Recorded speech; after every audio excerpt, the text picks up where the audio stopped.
বাগেরহাটের মোংলায় কোস্টগার্ডের নেতৃত্বে উপকূলীয় ও নদী তীরবর্তী এলাকায় সুবিধাবঞ্চিত মানুষদের স্বাস্থ্যসেবা প্রদানের লক্ষ্যে 18 জুন বিকেলে মেডিকেল ক্যাম্প অনুষ্ঠিত হয়।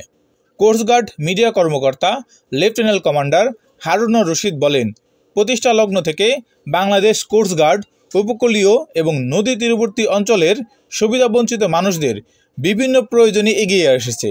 দুস্থ ও নিম্ন আয়ের মানুষদের বিভিন্ন সময় মেডিকেল ক্যাম্পের মাধ্যমে বিনামূল্যে চিকিৎসা সেবা প্রদান করে আসছে কোস্টগার্ড।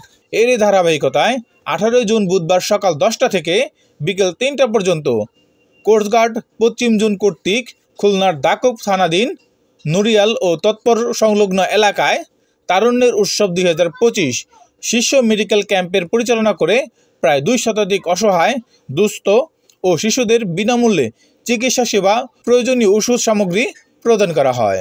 এই বিষয়ে তিনি আরও বলেন, বাংলাদেশ কোস্টগার্ড ভবিষ্যতেও এই ধরনের জনসেবামূলক কার্যক্রম অব্যাহত রাখবে।